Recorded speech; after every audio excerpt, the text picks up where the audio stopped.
Thanks for tuning in. You're listening to the Shred Coach podcast with Tom Adams. On this episode, Tom converses with Jay Barwick, VP of Operations of River Mill Data Management, located in Columbus, Georgia. Jay discusses practical ways they've implemented internal communication for improved team connection within the organization. And Jay shares about his regular driver meetings and how that's given River Mill some of the best return on that investment. So, keep listening. Jay Barwick, welcome to the Shred Coach podcast. I'm glad you're here. So, which company do you work for? I am with River Mill Data Management and Savannah Shredding. And where are you located? Savannah tends to give it away, but...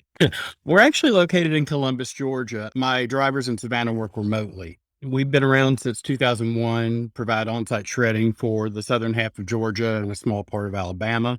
Also offer record storage, scanning, media vault storage, electronics removal and recycling. So you got a full offering. Yeah, we do. We stay we keep ourselves busy. Good. So tell me about your shredding operation. You said you're mobile. Are you primarily mobile based or are you mobile and plant? What's your makeup in that regard? As far as paper shredding, we're 100% mobile. We are certified for offsite hard drive, SSD, and non-paper media, like computer media destruction. We're certified for paper, hard drive, SSD, non-paper, and product destruction for mobile. Got it. So how many trucks roughly are you running and how many staff? What's the size of your operation? Right now, I'm down a truck, but I have another one on order. But right now, we have 6 trucks in Columbus and 2 in Savannah. Okay, so you're running 8 trucks, and that would mean, what are you running, 12, 15 staff? What's your staff count? 14. 14, wow, that was a pretty good guess on my part. All right, and you said you service southern Georgia and a little bit of Alabama, you said? Small sliver of Alabama. We go maybe 30, 40 miles west of us because we're right on the Alabama border. But it's a very small portion of Alabama service. Got it. Okay, so we have a contextually the kind of company you are. And as you know, the focus of this podcast is stuff you've done or implemented or strategies or tactics that have had a discernible impact on your business. So let's start with that. What as you think about your business and what you guys do, what is something that you want to talk about today?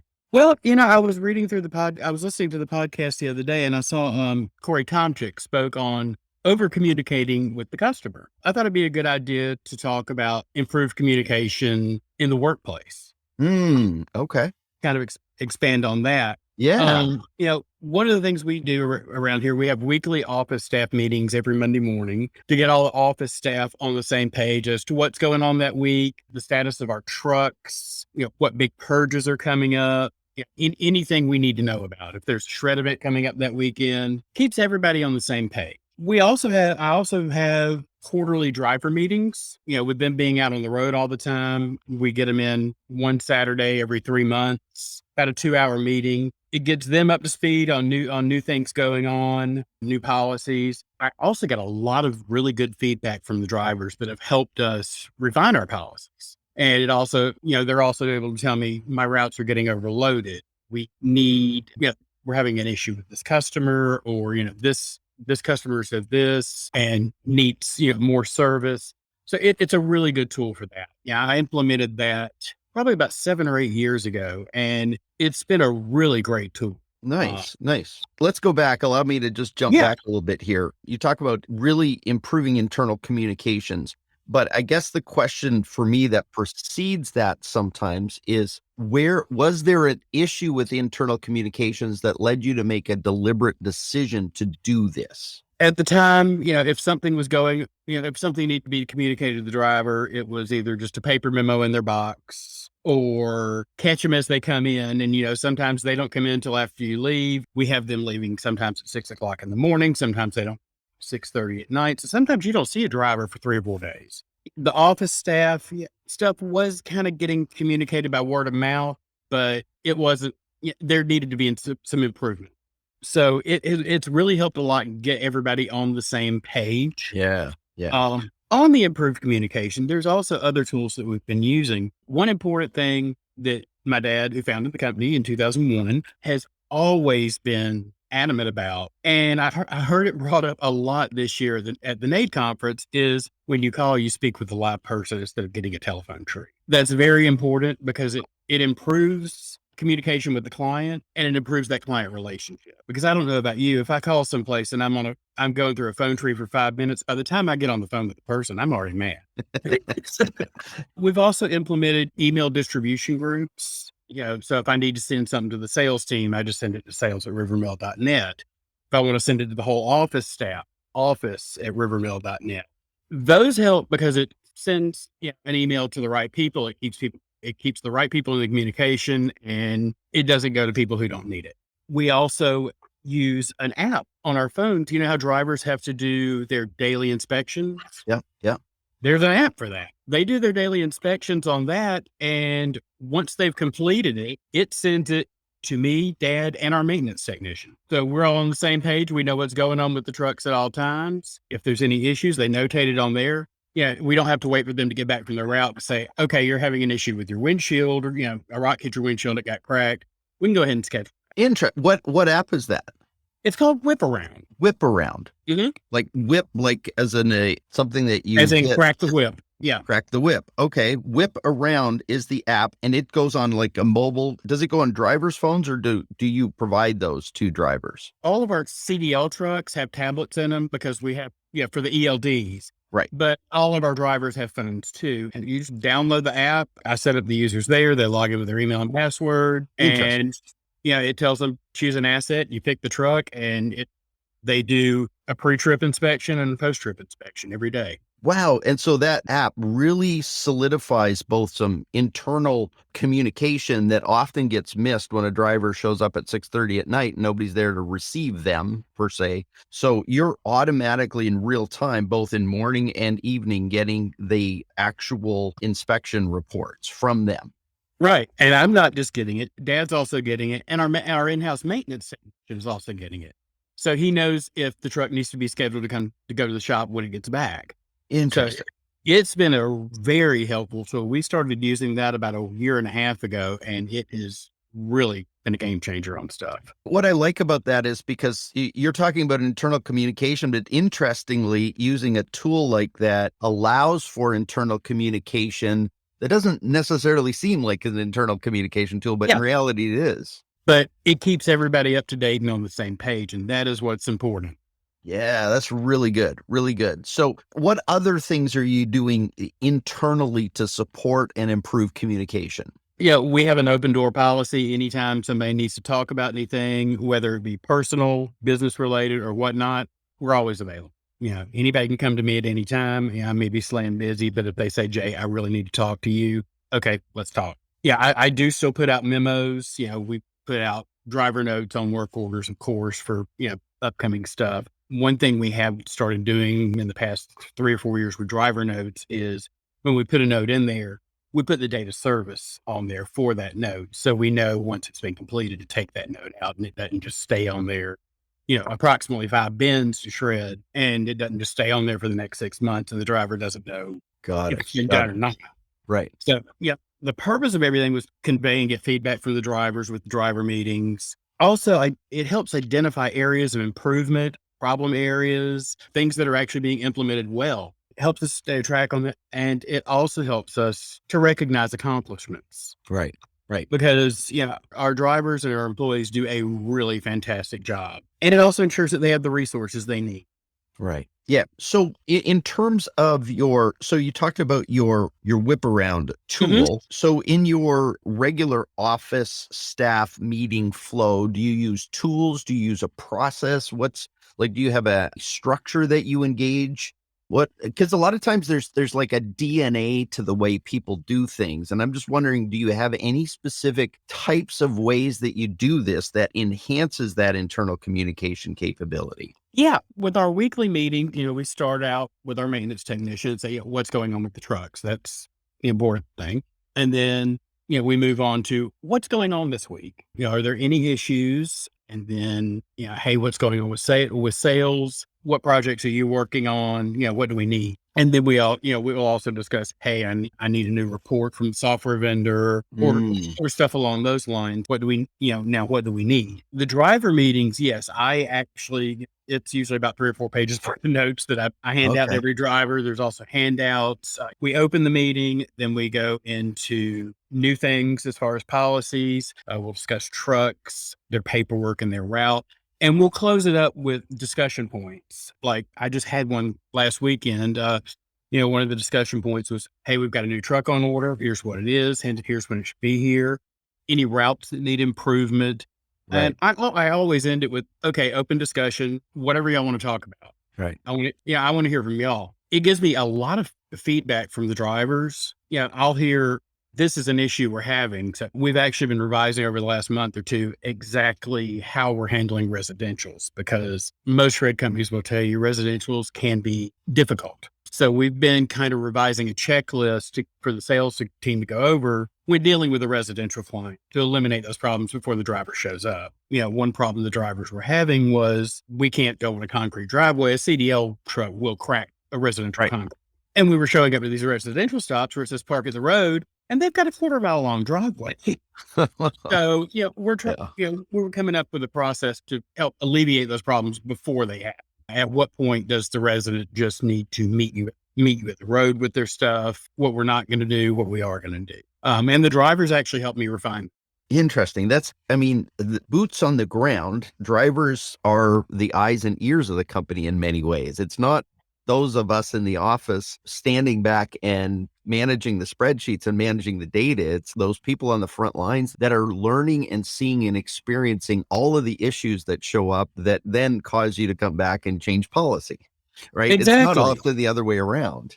We talk to the customers all the time on the phone, but what you have to remember is the driver is the face of the company. They're the ones that the customer sees all the time. How well they perform their job, and if they've got the right tools, that goes back to the image of your company. They're the ones the customer actually puts a name to a face with, and it's very important that we set them up to succeed. Yeah, that's really powerful. So the last couple of years, obviously, drivers have been in short supply, and I'm actually looking for one right now. Are you? Yeah. So how does this internal communication mechanism, specifically around drivers, how do you believe it supported retention of drivers, stability of your workforce? Have you seen any connection to that? Yes, actually, most of our drivers, we have one that actually left and then came back, but most of our drivers have been here at least 4 years. I've got some who've been here over 10. We want to keep our drivers happy. Yep. Yeah, they do a good job. But the effect of all this is, we have a more knowledgeable staff. Yeah. It increases teamwork. It helps increase morale, because when they're giving feedback to us, it shows them that they matter. Their opinion is important, not just go do this. And that's important because with a small business, everybody becomes like, and you want communication with family, and you want to know what's on their mind, regardless of the topic. You want to know what's on their mind. You want to be available and talk. But another effect of this is improved customer satisfaction and better online reviews. How do you connect that dot? We actually have issued business cards to our drivers with, on the back of it, we have "you were serviced by," and they can write their name. And then there's our customer satisfaction survey written on there, and also a QR code to where they can just scan it, and it'll take them to a "how did we do" page. Good review. It takes them right to Google so they can leave a review there. We have one driver who literally gets 5 to 6 compliments a week. Wow. She is constant Google reviews. It's hard to keep up with. So I'm just going to stop you there for a second, because you just gave away a really interesting secret, which is she gets incredibly good reviews. And this I think is something that I believe our industry misses more than it gains, is that some of the best drivers in the industry are actually women. Oh, yes. Yeah. I mean, he's amazing. My driver in Savannah is a total rock star. I mean, doesn't matter if you're a man or a woman. If you can do the job, we've got a place for you. I think there's a stigma that a woman can't handle the job because there's a lot of heavy lifting, and that is not the case. Right. If they tell us in the interview, yes, we can handle it, we may say, okay, here's a full 95, prove it. But if you can handle the job and you can manage your route, then yeah, no, that's really cool. So what have been some of the obstacles in trying to improve internal communications? Where have you hit walls? Where have you hit roadblocks to that? Because inevitably we all want communication to work, whether it's family or small business or large business, and communication has all these places where it runs into walls. So where have you found obstacles in your process? You have some people who are more resistant to new technology and new Mm. policies than others, and that does create a little bit of an obstacle. Some of the things I've tried to implement did not go over well because of that. For the most part, I haven't had that many issues. There's a learning curve to everything, just like with a new software update or something along those lines. There's always going to be a bit of a learning curve. For the most part, most of these things I've tried to implement have gone over well and been well received. We also do group text with the driver, Oh, when okay. needed. And I actually tried to do a policy change on something with them yesterday, and I didn't get very good feedback. So we actually ended up going another round. Well, And sometimes we realize the biggest obstacle is us. We're the ones trying to do stuff and we create these walls for ourselves. So yeah, yeah, that's interesting. So in terms of the flow of this, if another shredder came to you and said, what's the biggest lesson you've learned in this process of really improving your internal communication? What's the thing that you would say is the highest leverage point for you? Where do you get the best bang for the buck? hmm, that's actually a good question. I would say my driver meetings, honestly. Really? We have done so many policy revisions because of feedback from our drivers. Right. We've created new routes. We rebalanced some routes. We've done away with some routes. They give us a lot of feedback. We say, this is coming up and, this is how we need to do it. And they say, well, we think we have a better way. And if you got a better way, I'm all ears.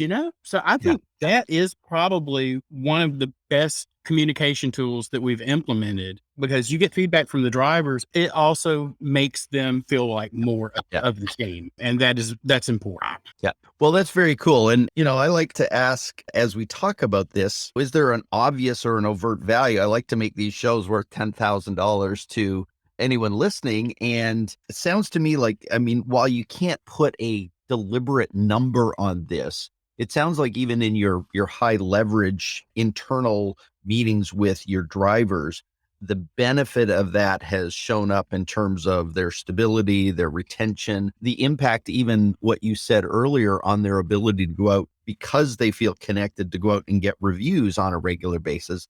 That sounds like it's got a flywheel effect to it that works. Exactly.